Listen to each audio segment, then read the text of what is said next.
এ পৃথিবীকে করে যাব নবজাতকের সুবাসস্থান। এরকমই কিছু একটা প্রতিজ্ঞাকে সাথে নিয়ে আজ এই শনিবারের বারবেলায় এই মশাট বিদ্যাসাগর মহাবিদ্যালয়ের শিক্ষক এবং শিক্ষক বন্ধু কর্মীরা নেমেছেন সাফাই অভিযানে।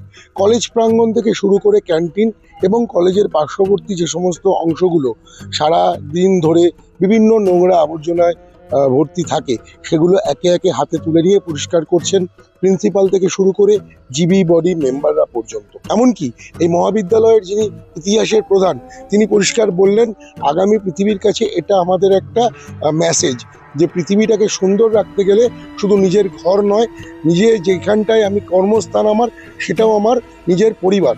সেই জন্য এই পরিবারকে নিয়ে আমি যত সুন্দর রাখতে পারবো, আগামী প্রজন্মের কাছে ঠিক সেই বার্তাটাই যাবে। আর এই একই বার্তা নিয়ে আমরা বার্তালাইভ শোনাবো প্রিন্সিপাল থেকে শুরু করে GB body member Sanjeev Chakraborty কি বলছেন ছাত্রছাত্রীদের উদ্দেশ্যে। প্রথম কারণ, সকল শিক্ষকরা উদ্যোগী হয়েছে, যার নেতৃত্ব দিচ্ছেন আমার কলেজের প্রিন্সিপাল আছেন ডক্টর শান্তনু বিশ্বাস। আমরা জিবির মেম্বার আছি, আমার সিনিয়র মেম্বার সমর ঘোষ মহাশয় আছে।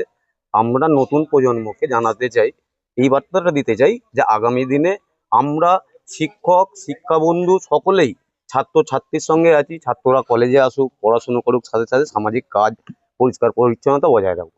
প্রচারের মধ্য দিয়ে যদি আমাদের বার্তাগুলো, শিক্ষকদের বার্তাগুলো ছাত্রছাত্রীর কাছে যায়, তাহলে হয়তো আমাদের যে চিন্তা ভাবনা পরিপূর্ণতা পেতে পারে।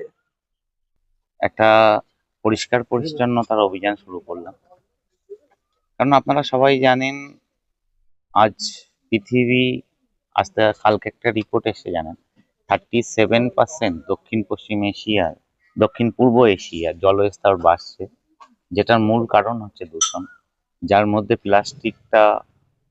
প্লাস্টিক বর্জ্যটা প্রচন্ডভাবেই দায়ী।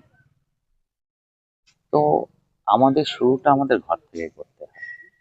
তো আজকে আমার সমস্ত শিক্ষক শিক্ষিকা বন্ধুরা এবং আমার পরিচালনা সমিতির সহযোগিতার মাধ্যমে আজকে আমরা আমাদের ঘর থেকেই শুরু করলাম, যাতে পরিষ্কার পরিচ্ছন্ন অভিযানটা করা যায়।